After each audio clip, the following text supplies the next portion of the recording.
Amém, aleluia. Não sei quantos de vocês já têm sentido a presença de Deus. Nós aqui na igreja, onde nós estamos a filmar, temos sentido realmente a presença de Deus e espero que este mesmo Espírito, amém, possa estar a trabalhar nas vossas vidas, a transformar os vossos corações. Amém?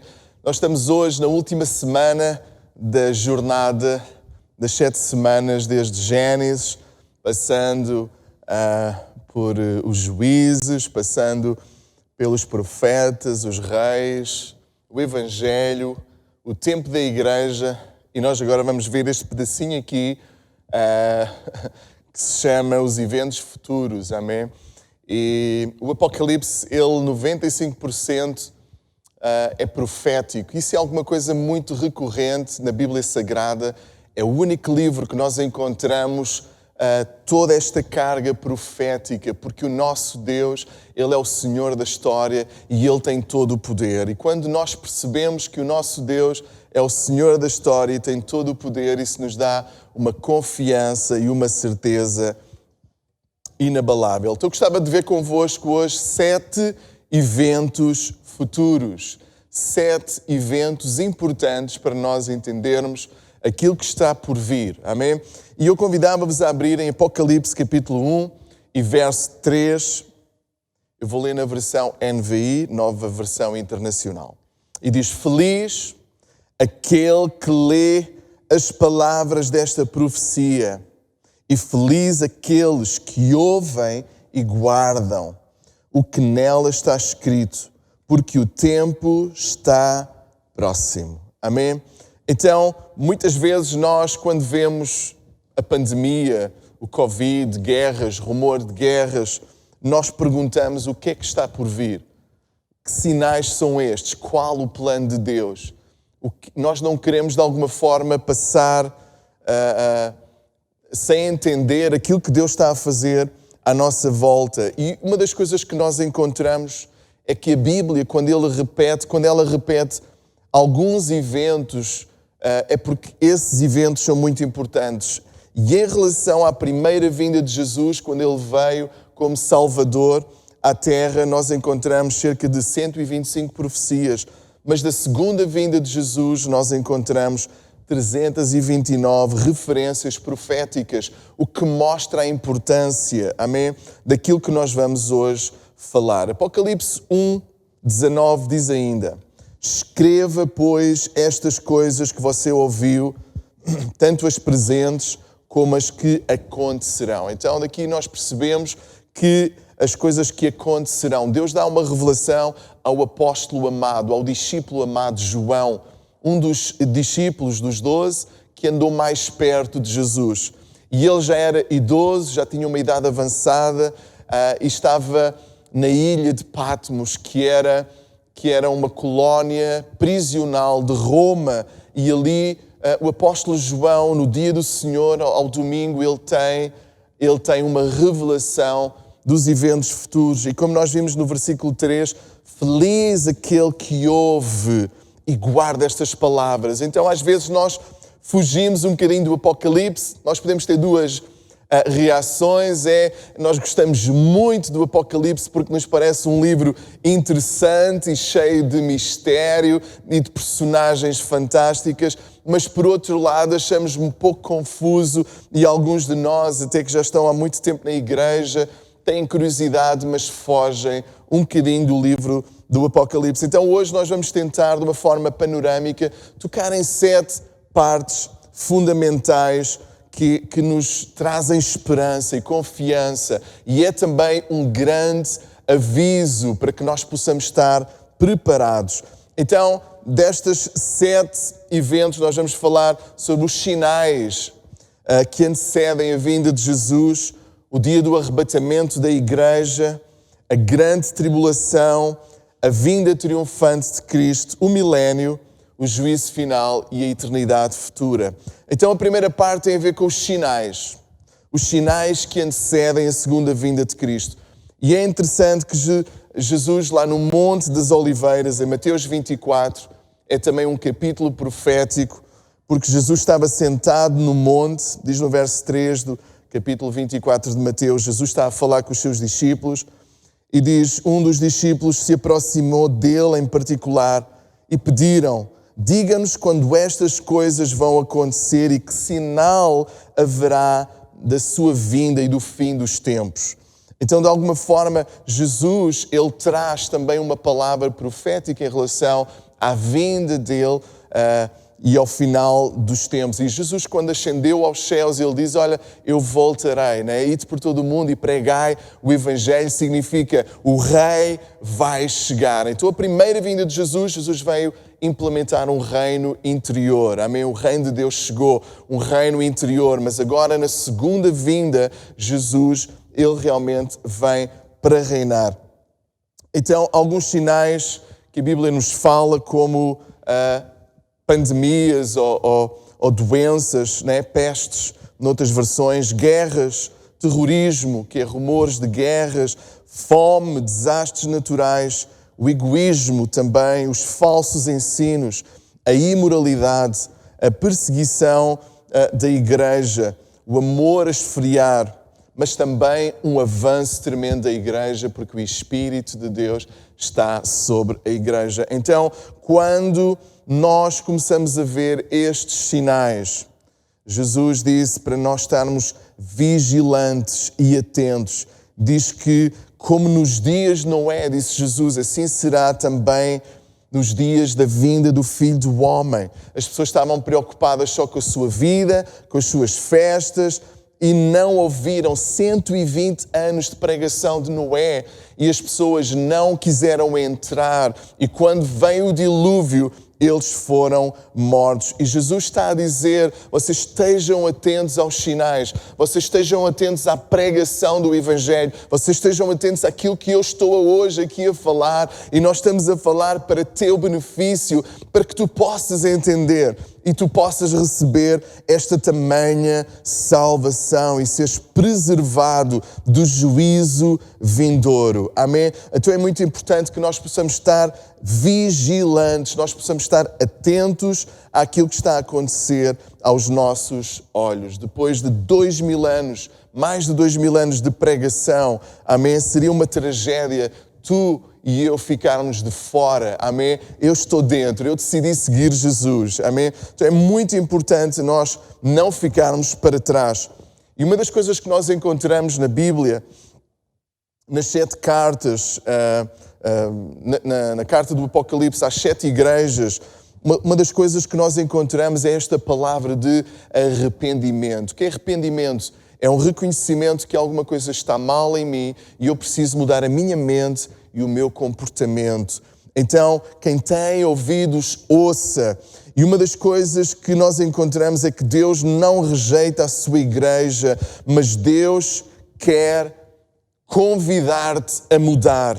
Aqueles que deixaram o primeiro amor, aqueles que estão confortáveis em casa, confortáveis sem ir à igreja. Cuidado, porque o nosso amor por Deus, ele pode esfriar. A nossa fé pode arrefecer. E nós somos os principais responsáveis de ir à palavra, de nos ajoelharmos e de pedirmos a graça de Deus que não possa esfriar o nosso coração. E a Bíblia diz, arrepende-te e volta ao primeiro amor. Como é que está a temperatura espiritual do teu coração? Como é que está a tua fome por Deus, a tua oração, a tua paixão por Deus? Deixar a mornidão espiritual, não és frio, não és quente. Não brincar com o pecado, com a idolatria, com a imoralidade, mas buscar uma vida santa, ser fiel até ao fim. São coisas que nós encontramos Deus, Jesus a falar à sua igreja e Ele fala a nós também. Então é muito importante nós estarmos atentos aos sinais e nós como igreja estarmos em chamas, amém? Estarmos perplexos e ficarmos abertos àquilo que Deus está a fazer e atentos aos dias que antecedem a segunda vinda de Jesus. Amém? Segundo lugar, nós encontramos o arrebatamento da igreja. Isto é alguma coisa que já está diante de nós, já está no futuro. Não sabemos se será um futuro muito breve.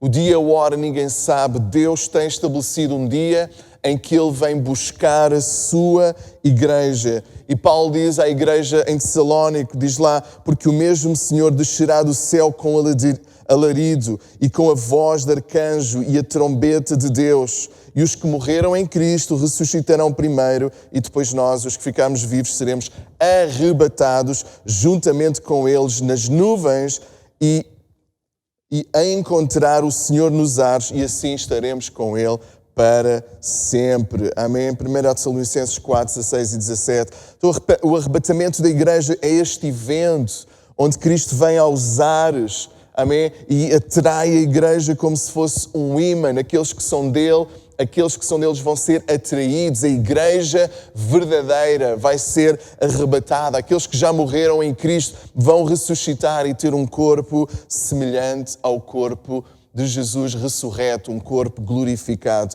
Então, nós estamos na luta, nós estamos perseverantes e seria uma tragédia, amém, aqueles que conhecem a palavra de Deus ficarem para trás, que nós possamos, amém, ter um cristianismo autêntico. Nós podemos até conhecer o Evangelho, conhecer a Bíblia, conhecer as modas, conhecer os hinos e conhecer todo o palavreado evangélico ou cristão, mas não é isso que nos salva. Jesus vem buscar a sua igreja. Amém? Então, que haja em nós este sentimento, dizer Maranata. O que significa Maranata? É um desejo a dizer, ora vem, Senhor Jesus. Então que não haja em nós medo, mas haja em nós um anseio pela vinda de Jesus. E o que é que acontecerá quando a igreja for arrebatada?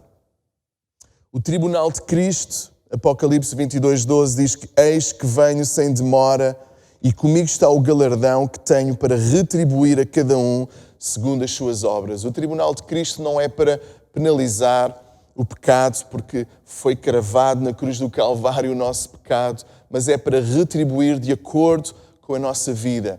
Significa que Jesus espera ver o nosso amor, a forma como nós servimos a Deus uns aos outros, a forma sacrificial que muitas vezes nós nos dedicamos, a nossa vida, a nossa integridade conta para Deus e essa retribuição será de acordo com aquilo que nós fizermos para Deus. E encontraremos também as bodas do Cordeiro, que será essa grande festa. Há uma analogia da igreja como a noiva e Jesus como o noivo. E as bodas de Cristo, esta união. Amém? E hoje vamos celebrar a ceia do Senhor. Uma das coisas que Jesus afirmou é que Ele não ia cear, Ele não ia tomar mais a fruto da vide, não é? Enquanto não estivéssemos reunidos, e disse-nos, tomem a ceia para se lembrarem desse dia. Esse dia é o quê? É as bodas do Cordeiro, é o momento em que nós vamos estar com Deus e vamos celebrar ao Senhor. E a coisa mais maravilhosa é que nós teremos face a face com Jesus. Nós teremos uma visão gloriosa daquele que é o alfa, o ômega, o princípio e o fim, aquele que é o autor da criação, mas ao mesmo tempo se foi o Cordeiro de Deus, que tirou o pecado do mundo e nos abraçou, nos limpou e comprou para Ele povo de todas as tribos, línguas e nações. Então, será um momento glorioso, amém, onde nós não teremos mais esta distância e nós veremos o nosso Deus face a face. E Apocalipse tem muitas imagens do trono de Deus, da glória de Deus, e não vemos apenas um Jesus, amigo dos pecadores, que morreu frágil, mas nós vemos um rei triunfante, amém? Que ele brilha como o sol, dele sai autoridade, olhos de fogo, sabedoria. Ele é o Rei dos Reis e eu gostava que nós pudéssemos abrir o nosso entendimento de quem é o nosso Jesus. E diz que à volta do trono há 24 tronos, amém? Significa que este Jesus, este Rei dos Reis, Ele compartilha a sua autoridade conosco, amém? Tudo aquilo que Ele criou dá glória e honra ao Senhor. E a resposta que nós vemos no céu é adoração, amém? Eles prostraram-se diante da beleza. E aqueles que tinham os 24 tronos, que tinham as suas coroas, os anciãos, eles colocaram a sua coroa diante do nosso Deus. Significa tudo o que nós fizemos nesta terra foi por causa dele. Foi ele que nos deu a vida, a habilidade, a paixão, a força, e ele recebe a glória. E uma das coisas bonitas que eu estava a pensar é quando um treinador treina um atleta, não é? E está com ele, e puxa por ele, e aconselha, e dá nutrição, e dá exercícios. E quando aquele atleta ganha uma competição importante, o treinador fica também com honra, não é? Aquele treinador tem honra, não é? Nós temos alguns treinadores de futebol bem conhecidos, não é?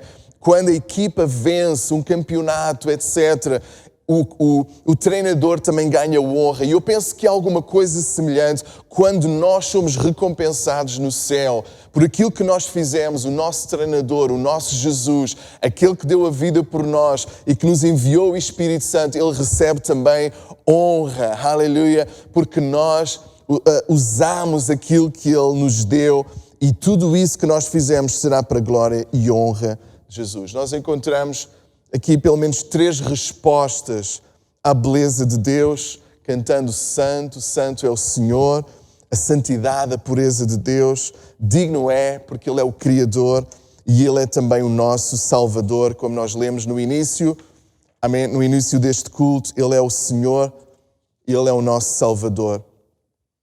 Então, enquanto a igreja foi arrebatada e está no céu em grande festa, a Bíblia fala que na terra, aqueles que não amaram Jesus, aqueles que não são igreja, eles são deixados para trás, e o anticristo, ele acaba por ascender. Diz que o espírito do anticristo já está no mundo, tudo o que é contra a lei de Deus, tudo o que é contra os valores de Deus. O anticristo representa tudo isso, e ele começa a ascender, e ele começa a reunir um grande poder e coligações de forças muito poderosas, e ele começa a governar e a instaurar aquilo que ele tem dentro de si, que no fundo ele quer ser Deus, ele quer ser adorado.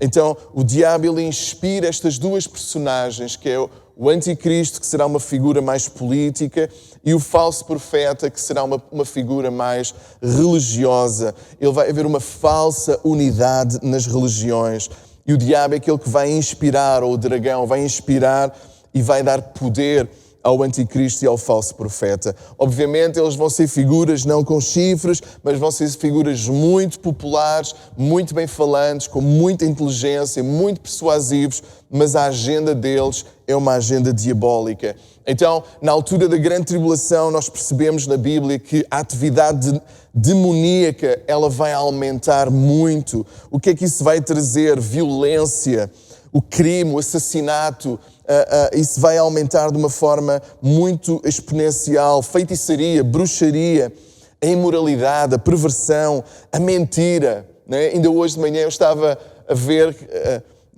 acho que é um vídeo no TikTok, do Tom Cruise, mas afinal não é o Tom Cruise, né? São aqueles programas que reconhecem a face de alguém e colocam a cara de outra pessoa. Então eles dizem, nós não estamos mais seguros, não é?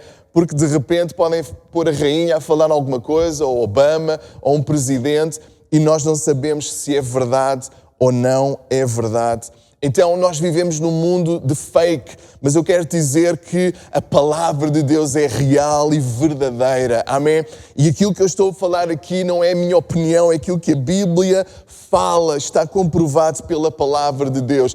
Então eu acho que as pessoas às vezes vão atrás do que é fake, né? Eu não vou trazer-vos aqui uma teoria da conspiração, não vou-vos trazer aqui uma nova revelação. Eu já ouvi tanta coisa em relação ao Apocalipse e aos eventos futuros, coisas muito imaginativas que vão buscar a todo lado, mas aquilo que eu quero vos trazer é aquilo que a Bíblia fala. Então não te deixes enganar.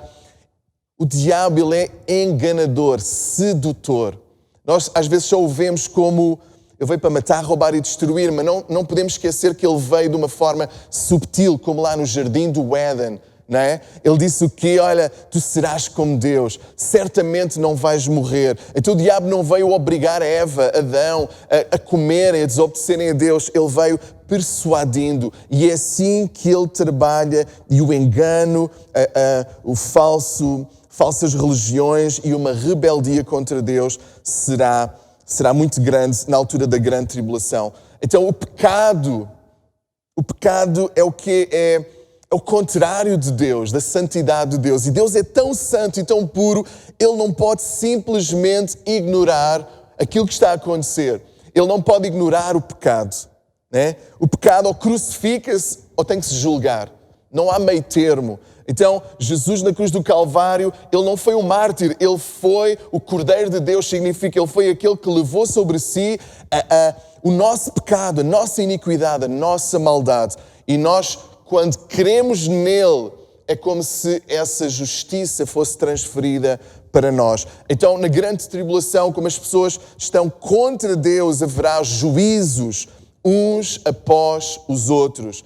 Os 7 selos, as 7 trombetas, os 7 taças são julgamentos. Agora, o mais bonito é que o julgamento revela a santidade de Deus, mas revela também a vontade de Deus de transformar o homem. Até quando ele está caído, até quando ele já rejeitou, Deus traz uma nova oportunidade porque Ele não quer que ninguém se perca, mas que venham ao conhecimento da verdade. Então é interessante que 3 grandes grupos de julgamento, no final de cada um, há um momento de oportunidade, há um momento de arrependimento. E algumas pessoas resistem e outras se convertem mesmo na grande tribulação.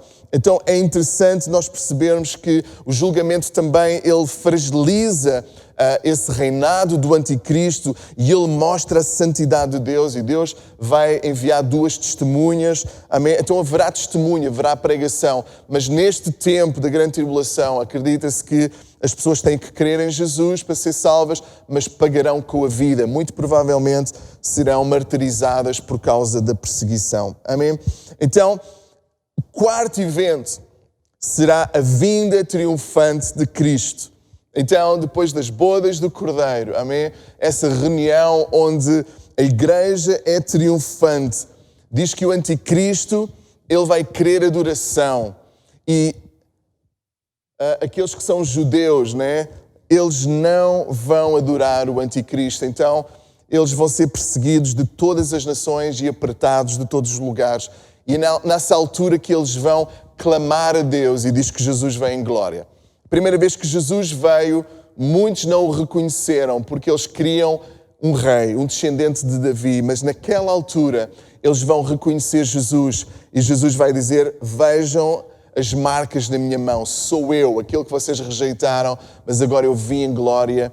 E Ele vem estabelecer, Ele irá vencer o exército do anticristo e Ele vai estabelecer um reino justo, próspero, o reino que se chama milénio, não é? Que será um período de 1000 anos onde Cristo, com a sua igreja, nós vamos reinar. E a Bíblia fala em Apocalipse 19, 11 a 16. Em seguida vi o céu aberto e apareceu um cavalo branco e o seu cavaleiro se chama Fiel e Verdadeiro. Ele julga e combate com justiça. Os seus olhos eram como chamas de fogo e ele tinha muitas coroas na cabeça, simboliza a autoridade de Jesus. E havia escrito nele um nome que ninguém conhece, a não ser ele mesmo, e na sua capa estava encharcada de sangue. Ele se chama a Palavra de Deus. Os exércitos do céu o seguiam, montados em cavalos brancos e vestidos de linho branco e puro. E da sua boca saiu uma espada afiada. Significa apenas a palavra de Deus era suficiente para derrotar o exército do anticristo. E com a qual ele venceu as nações. Ele as governará com barra de ferro e pisará as uvas do tanque do furor da ira do Deus Todo-Poderoso. E na capa e na perna dele está escrito este nome: Rei dos Reis e Senhor dos Senhores. Então, o nosso Cristo, Ele é um Rei triunfante. O nosso Messias, amém, Ele vem instaurar um reino justo e perfeito chamado milénio. Então, o milénio, o que é? Nós, na era da igreja que nós estamos a viver, o reino de Deus chegou quando Jesus ele veio, mas Ele veio instaurar um reino interior. Ele não quis ser rei naquela altura. Porquê? Porque Ele não queria ser rei apenas daquele povo, Ele queria ser rei de todas as nações. Então Ele primeiro precisava de morrer para que nós pudéssemos ser aceitos por Deus. Mas agora ele vem instaurar, nesta altura do milénio, um reino real, presente, terreno, aqui também. Então será um reino justo, será um reino onde haverá realmente paz mundial, não haverá rebelião, não haverá esquemas, orgulho. Será um reino com muita prosperidade e um grande conhecimento de Deus. Amém? Então, este será o reino milenário. Eu tenho que avançar para o juízo final, que será no final do milénio. Diz que o diabo vai ser liberto. Ele será preso durante o milénio, mas ele vai ser liberto por um curto espaço de tempo. Ok? Acompanhem-me. Eu sei que às vezes é muita informação, mas acompanhem-me porque é importante. O juízo final é alguma coisa que talvez durante algum tempo foi mal usado, mas eu creio que agora talvez a minha geração talvez fale muito pouco em relação ao juízo de Deus, ao trono branco, ao juízo final. Então o juízo final não é para trazer medo, não é para manipular. O juízo final é para dizer que Deus é justo e santo e Ele vai realmente colocar justiça. Imagine que um povo era massacrado, uma injustiça acontecia à sua família, ao seu povo. Se nós não acreditarmos num Deus justo que irá julgar, nós vamos deixar o quê? Entrar a nós vingança. E o mundo acaba por se autodestruir, nos destruirmos uns aos outros. O facto de eu acreditar num Deus justo, que irá julgar a todos, é alguma coisa que me traz realmente, que me permite entregar a Deus, amém? E não ser eu a vingar. A Bíblia diz, minha é a vingança, diz o Senhor. E Hebreus 9:27 diz, e assim como aos homens está ordenado morrer uma vez, vindo depois disso o juízo. Então aquilo que a Bíblia fala é que depois da morte nós teremos que prestar contas a Deus. Deus na sua justiça não pode ignorar o pecado ou a maldade. Deus é bom, amoroso, mas também é justo. Ele é um justo juiz. E é interessante que lá em João capítulo 5, verso 28 e 29, Jesus, ele diz, não fiquem admirados por causa disto. É Jesus a falar. Pois está chegando a hora em que todos os mortos ouvirão a voz do Filho do Homem e sairão das suas sepulturas. Aqueles que fizeram o bem vão ressuscitar para viver e aqueles que fizeram o mal vão ressuscitar para ser condenados. O próprio Jesus está a dizer que haverá um momento em que todos aqueles que morreram vão receber corpos para serem julgados, mas um para condenação eterna e outro para salvação eterna. Então as palavras do Rei, elas são lei e a desobediência sem arrependimento traz consequências. E nós encontramos isso ao longo de toda esta jornada. Ali com Adão e Eva, Deus disse, olha, não comam do fruto da árvore da ciência do bem e do mal. Mas eles desobedeceram, ouviram, deixaram-se enganar pela serpente astuta, pelo diabo e acabaram por desobedecer a Deus e tiveram consequências. Eles tiveram que ser expulsos do jardim, a mortalidade entrou, a doença, a dor. Então, nós encontramos ao longo da jornada o homem a desobedecer a Deus e a ser punido também. Encontramos também a questão do Egito, a escravidão do Egito. Encontramos o período do exílio na Babilónia e tudo isso tem muito a ver com o juízo de Deus. Mas o bonito no juízo de Deus é que Cristo veio, aleluia, para pagar o preço da nossa iniquidade. Isto é alguma coisa gloriosa, linda, eu não tenho palavras. Jesus disse na cruz, está consumado.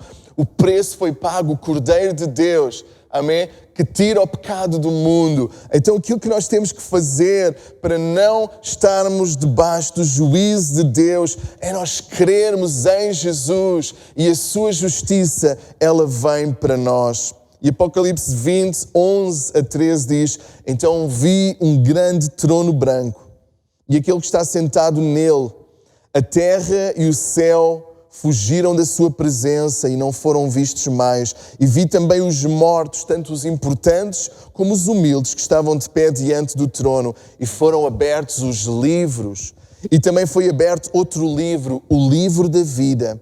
E os mortos foram julgados de acordo com o que tinham feito, conforme estava escrito nos livros, aí o mar entregou os mortos que estavam nele, e a morte e o mundo dos mortos também entregaram os que tinham o seu poder, e todos foram julgados de acordo com o que cada um tinha feito. Amém? Então aqueles que rejeitam o perdão de Deus terão que responder pelos seus atos um dia diante de Deus. Então, este é o juízo ao grande trono branco, que não tem a ver com o tribunal de Cristo. O tribunal de Cristo é para a igreja e será para recompensar. O grande trono branco, ou o juízo final, será para aqueles que não aceitaram o perdão de Deus e terão que responder por aquilo que fizeram diante de Deus. E temos a última parte, amém? Que é o estado eterno. E é interessante ao ver aqui de Gênesis a Apocalipse que Deus criou a humanidade, Ele tinha uma ideia em mente e Deus, ele na sua graça, amém, Ele restaurou o projeto inicial, mas ainda de uma forma mais excelente. Amém? Então o projeto inicial de Deus é que nós pudéssemos ter um relacionamento com Deus, uma vida com Deus, nós pudéssemos viver eternamente, nós pudéssemos desfrutar do seu amor, amém? Sem pecado, sem iniquidade, mas por causa da desobediência entrou o pecado no mundo, mas no final, amém, este estado eterno, nós encontramos então dois lados. Diz que a derrota final de Satanás, diz que o diabo será lançado no lago de fogo e enxofre. Então, algumas pessoas têm uma ideia errada do que será o inferno. Algumas pessoas, de alguma forma, o diabo, que é enganador e sedutor, ele até agarra nesta ideia de inferno, que às vezes as pessoas podem ter algum tipo de reverência, porque realmente será uma eternidade com ou sem Deus. Né? Como alguém falou, se isto não é verdade, não faz grande moça, mas se é verdade, faz toda a diferença. E aquilo que eu vos estou a falar é aquilo que a Bíblia afirma. E então, o inferno é real. Amém? Não importa quantos livros alguns eruditos escrevem, não importa aquilo que alguns filmes falam, a dizer que o inferno vai ser divertido. O diabo não é senhor do inferno, ele é o primeiro prisioneiro, ele é o que mais vai sofrer. E a Bíblia diz lá mesmo, o diabo, o sedutor deles, foi lançado para dentro do lago de fogo e enxofre, onde já se encontravam a besta, que é o anticristo, e também o falso profeta, e serão atormentados de dia e de noite, pelos séculos dos séculos. Apocalipse 20:10. E diz também, não temais os que matam, isto é Jesus a falar, não temais os que matam o corpo, mas não podem matar a alma. Temei antes aquele que pode fazer perecer no inferno tanto a alma como o corpo. Então, não é o diabo que é o senhor do inferno e Deus o senhor do céu, na verdade é Deus, amém, no juízo que determina por causa da rejeição de Cristo e de tudo aquilo que Deus fez em prol da humanidade, mas Deus não vai obrigar ninguém a o aceitar. Então, algumas pessoas vão ser condenadas exatamente por causa da sua rebelião e do seu pecado. Então, o inferno é um lugar real e a Bíblia fala exatamente, Apocalipse 21:8, quando, porém, aos covardes, aos incrédulos, aos abomináveis, aos assassinos impuros, aos feiticeiros, aos idólatras, a todos os mentirosos, a parte que lhes cabe será o lago que arde com fogo e enxofre, a saber, a segunda morte. Então essa ideia que todos vão para o céu não é bíblica. Essa ideia que Deus morreu e que por causa de Deus ter morrido toda a gente vai para o céu não é verdade. Cristo morreu por todos, isso é verdade, mas para eu ser salvo eu preciso crer e confiar naquilo que Jesus fez. Eu preciso me arrepender e mudar e fazer de Jesus o meu Rei e Senhor. Então o estado eterno é alguma coisa que não terá fim. Não terá fim. Então é uma prisão eterna, um sofrimento eterno.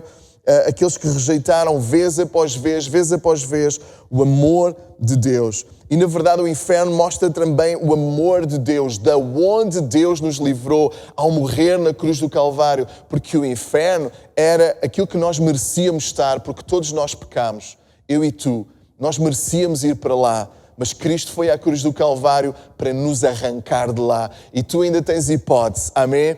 De viveres uma vida cheia da presença de Deus, uma eternidade com Deus. O que é que não nos pode salvar? E eu estou a terminar. Eu gostava da tua máxima atenção, porque é tão importante. Pode ser a tua vida, a tua eternidade que está em jogo. O que é que a Bíblia fala que não me pode salvar? Acreditar em Deus não me salva. Ok? A Bíblia diz que até os demónios creem, né? Então, isso não é suficiente. Uma oração. O pastor ou alguém diz para fazer esta oração comigo, essa oração salva. Não, essa oração é apenas uma condução. Amém? Mas tens que crer com o teu coração. Não é porque tu fizeste uma oração que tu és salvo. Tem que haver verdadeira mudança e arrependimento e tu confiares em Jesus. Não é tentar ser uma boa pessoa, alguém religioso ou não, tentar ser uma boa pessoa. Não é nem sequer pertencer a uma igreja. Não é nem sequer ter um cargo na igreja. Isso não me pode salvar. Então como é que eu posso garantir que o meu nome está escrito no livro da vida? Diz que só entrará no céu aqueles que o nome estão escritos no livro da vida do Cordeiro. Então a primeira coisa que a Bíblia nos fala é fruto de arrependimento. O que é arrependimento? É eu mudar a minha mente. É dizer, eu preciso de Jesus, eu sou pecador. E eu preciso deste amor. A primeira coisa, eu reconhecer que sou pecador. E às vezes nós pensamos, mas não são todos. Não devia ser alguma coisa óbvia. Mas as pessoas estão a tentar salvar-se a si mesmas. Talvez um pouco mais de dinheiro, um pouco mais de fama, um pouco mais de prazer. O que é isso? Quando eu tiro Deus de cena, é eu tentar salvar-me. Eu tentar salvar-me a mim mesmo. Então o fruto do arrependimento é a primeira marca de alguém. A segunda passo é crer em Jesus, aceitar pela fé o presente da salvação, saber que Ele foi à cruz do Calvário, não por Ele, não porque alguém o martirizou, Ele se entregou. Este mesmo Jesus que veio triunfante, quando Ele esteve na terra a primeira vez, em Belém, Nazaré, Ele disse, tu não sabes que eu podia chamar ao Pai e trazer uma legião de anjos para me salvar. Significa uma multidão, um exército. Então Ele se entregou em nosso lugar e nós precisamos de crer nisso e aceitar esse presente. Então é fazer de Jesus o nosso Salvador e o nosso Rei. Deixa-me dizer-te que isto é claro na Bíblia. Não é apenas o meu Salvador, aquele que me perdoou, aquele que morreu em meu lugar, mas é também o meu Rei e Senhor. Ele é Rei e Senhor. Ele é um Rei justo, amoroso, mas Ele não tolera o pecado, como nós vimos lá nas cartas do Apocalipse, não é? Nas 7 igrejas. Ele não tolera o pecado, mas a boa notícia é que o seu Espírito, Ele habita em nós e Ele nos está a transformar. Ele nos transforma por dentro. Então é querer viver não uma vida perfeita, mas uma vida santa. O que é isso? Separada do mundo, separada dos meus desejos, do meu egoísmo e agora uma vida dedicada a Deus. Resumindo e concluindo, o que é que eu tenho que fazer para ter o meu nome escrito no livro da vida? Ser sinceramente, eu tenho que crer em Cristo, saber eu não me posso salvar a mim mesmo. Eu preciso de Jesus. Aceitar pela fé e fazer dele o meu Rei e Senhor. Então, que esse é o meu maior desejo, que tu hoje possas fazer de Jesus o teu Rei e o teu Senhor. E Jesus, Ele diz lá, Ele próprio afirmou, eu afirmo a vocês que isto é verdade. Quem ouve as minhas palavras e crê naquele que me enviou, tem a vida eterna e não será julgado, mas passou da morte para a vida. Aleluia! Passou da morte para a vida. Então, este que seja esta a tua realidade. Como é que será o céu? Falámos do inferno, temos que terminar no céu. Diz que será, olha, Deus limpará toda a lágrima, significa que não há sofrimento. Teremos corpos semelhantes ao de Jesus, viveremos eternamente com o Senhor, cheios de vida, alegria. O céu não é um lugar monótono, é um lugar cheio de vida, criatividade, artes. Não é? Vamos adorar a Deus, seremos semelhantes ao Senhor. E o melhor do céu é estarmos com Cristo, é estarmos perto daquele que nos amou e nos salvou. Amém? Quem tem ouvidos, ouça. Amém? Os sinais da sua vinda mais se mostram cada vez, não é? Há uma música, um hino. Nós temos que estar atentos a esses sinais, porque a trombeta vai soar e aqueles que são verdadeiramente deles vão estar com Jesus. E como é que tu podes saber que isto é verdade? Talvez porque tudo aquilo que Deus, ao longo dos séculos, falou é verdade, mas a Bíblia fala que tu tens que ter fé. Tu tens que colocar a tua fé em Jesus. E a fé é sempre um passo de confiança naquilo que Deus é. Então, que tu possas hoje decidir, eu quero Jesus. Amém? E a Bíblia diz que há festa no céu quando um pecador se arrepende. Eu gostava de orar por ti agora. E a Bíblia fala que há alegria quando nós entendemos. Para mim tem sido uma bênção muito grande meditar em Apocalipse, porque eu vejo a grandeza de Deus, o amor de Deus, o plano de Deus, porque às vezes a gente está só a viver aqui o agora, mas nós temos que ver uma perspectiva eterna. Amém? Nós estaremos para sempre com Cristo. Mesmo a grande tribulação é 7 anos, comparado com o milénio, com a eternidade. Teremos novos céus e nova terra com o Senhor. Não tem comparação. Vale a pena. Irmão, irmã, amigo, vale a pena nós servirmos este Deus. Não desanimes. Eu quero te animar, amém, a confiar em Deus. Eu gostava de te convidar, tu próprio, com as tuas palavras. Se tu queres confirmar e dizer, Deus, ser Senhor da minha vida, eu quero voltar. Talvez tu já sejas igreja, estejas crente, mas estás arrefecido. Volta ao primeiro amor, volta à paixão, volta ao ânimo. E talvez tu ainda não conheces este Jesus como eu estou a falar, apenas o vês na tua mente como uma figura histórica. Experimenta este Jesus. E que o Espírito Santo de Deus, amém, Ele te convença, amém, que este Jesus é maravilhoso. Eu sirvo, amém, eu sirvo quase há 40 anos. E foi a melhor coisa que eu fiz na minha vida, eu e a minha família, nós servimos a este Deus. E tem sido a melhor decisão que nós temos tomado na nossa vida. Amém? Que Deus vos abençoe. Amém? E se tiverem alguma dúvida, alguma chega em relação ao Apocalipse, ou em relação à salvação, ou tiverem alguma dúvida, nós estamos sempre disponíveis. Contacte connosco. Amém? Vamos juntos caminhar. Amém? Até sermos como Jesus.